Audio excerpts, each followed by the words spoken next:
അസ്സലാമുഅലൈക്കും. എല്ലാവർക്കും സുഖമാണെന്ന് വിചാരിക്കുന്നു. അപ്പം നമുക്ക് നമ്മുടെ ഇന്നത്തെ റെസിപ്പിയിലേക്ക് കടക്കാം. അപ്പോൾ അതുണ്ടാക്കാൻ വേണ്ടിയിട്ട് ഞാൻ ഒരു 15ഓളം ബ്രെഡ് എടുത്തിട്ടുണ്ട്. അപ്പോൾ ആദ്യം തന്നെ ഈ ബ്രെഡിൻ്റെ എല്ലാം ബ്രൗൺ കളറായി നിൽക്കുന്ന 4 ഭാഗവും നമുക്ക് ഇതുപോലെ കട്ട് ചെയ്തെടുക്കാം.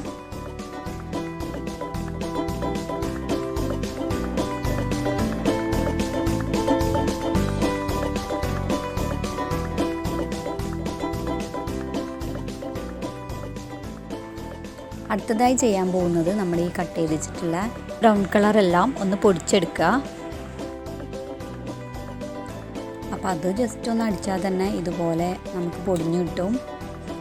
അടുത്തതായിട്ട് ഒരു 3 പച്ചമുളക്, അതുപോലെ കുറച്ച് വെളുത്തുള്ളി, പിന്നെ ചെറിയൊരു ഇഞ്ചി കഷ്ണം അതൊന്ന് ക്രഷ് ചെയ്തെടുക്കാം. ഇത് നമ്മൾ ഫസ്റ്റിൽ കട്ട് ചെയ്ത് വെച്ചിട്ടുള്ള ബ്രെഡാണ്. ചിക്കന് മഞ്ഞളും ഉപ്പും ഇട്ടിട്ട് വേവിച്ചിട്ട് ക്രഷ് ചെയ്തെടുത്തതാണ്. നമ്മൾ പൊടിച്ച് വെച്ചിട്ടുള്ള ബ്രെഡിൻ്റെ സൈഡ് ഭാഗമാണ്. ഇതൊരു മീഡിയം സൈസിലുള്ള വലിയ ഉള്ളിയാണ്. ഇത് പൊട്ടറ്റോ ആണ്. പൊട്ടറ്റോ പുഴുങ്ങിയിട്ട് അത് നല്ലോണം കുത്തി ഉടച്ച് വെച്ചിട്ടുണ്ട്.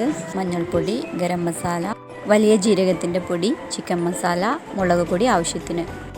നമ്മൾ ചതച്ച് വെച്ചിട്ടുള്ള മിക്സും പിന്നെ മല്ലിച്ചപ്പ്, അതുപോലെ കുറച്ച് കറിവേപ്പില, പിന്നെ 2 ടീസ്പൂൺ കോക്കനട്ട് ഓയിൽ വേണം. ഇനി നമുക്ക് ആദ്യം അതിന് ഫില്ലിങ്ങിനുള്ളത് റെഡിയാക്കി എടുക്കാം.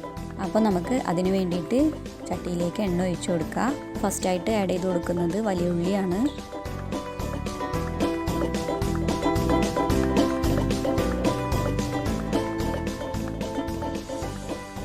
ഇനി നമ്മൾ ഇഞ്ചിയുടെയും വെളുത്തുള്ളിയുടെയും അതുപോലെ പച്ചമുളകിൻ്റെയും പേസ്റ്റ് ചേർത്ത് കൊടുക്കാം. ഇതിലേക്ക് കുറച്ച് ഉപ്പ് ചേർത്ത് കൊടുക്കാം. അടുത്തതായി ചേർക്കാൻ പോകുന്നത് നമ്മൾ എടുത്ത് വെച്ചിട്ടുള്ള മസാലപ്പൊടികളാണ്.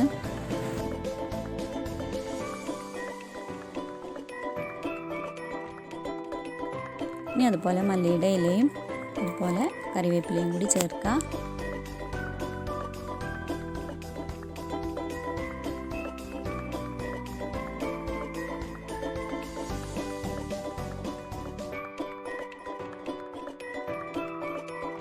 അതും കൂടി ചേർത്താൽ നമ്മളെ ഫില്ലിങ്ങിനുള്ളത് റെഡിയായി.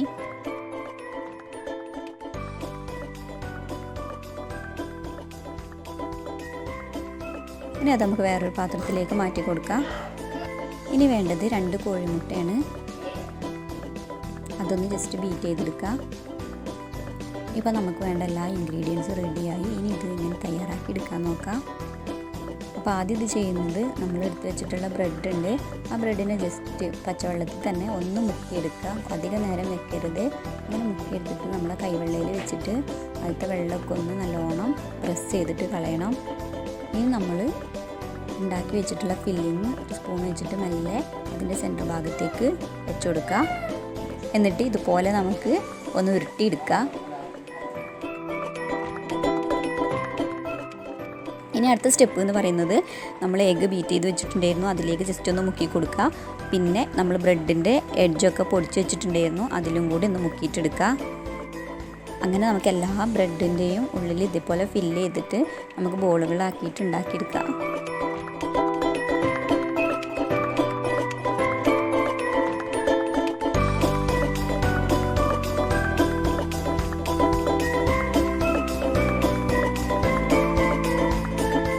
ഇപ്പം നമ്മുടെ എല്ലാ ബോളുകളും റെഡി ആയിട്ടുണ്ട്. ഇനി നമുക്കിത് എണ്ണയിലേക്ക് ഇട്ടിട്ട് ജസ്റ്റ് ഒന്ന് ഫ്രൈ ചെയ്തെടുക്കണം.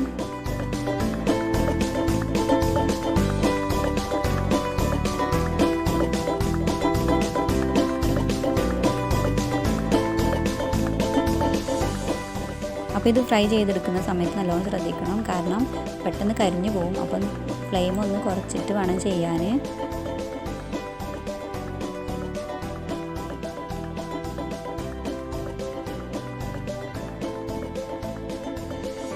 ഇതുപോലെ 2 ഭാഗവും ഒന്ന് ബ്രൗൺ കളർ ആകുന്ന വിധത്തിൽ മറിച്ചിട്ടിട്ട് കോരിയെടുക്കാം.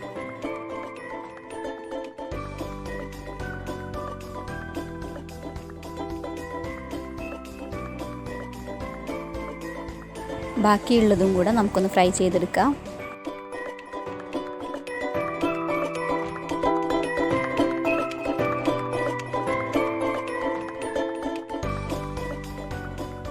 അപ്പം നമ്മുടെ ബ്രെഡ് ബോണ്ട റെഡി ആയിട്ടുണ്ട്.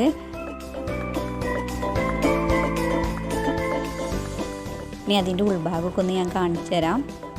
അപ്പോൾ വീഡിയോ എല്ലാവർക്കും ഇഷ്ടപ്പെട്ടു എന്ന് വിചാരിക്കുന്നു. എൻ്റെ ചാനൽ ആദ്യമായിട്ടാണ് കാണുന്നത് എന്നുണ്ടെങ്കിൽ ആ സബ്സ്ക്രൈബ് ബട്ടൺ ഒന്ന് ക്ലിക്ക് ചെയ്ത് കൊടുക്കുക. അതുപോലെ തൊട്ടടുത്തുള്ള ബെല്ലൈക്കൺ കൂടി ക്ലിക്ക് ചെയ്ത് കൊടുക്കുക. അപ്പം പുതിയൊരു വീഡിയോ ആയിട്ട് കാണുന്നത് വരെ ബൈ.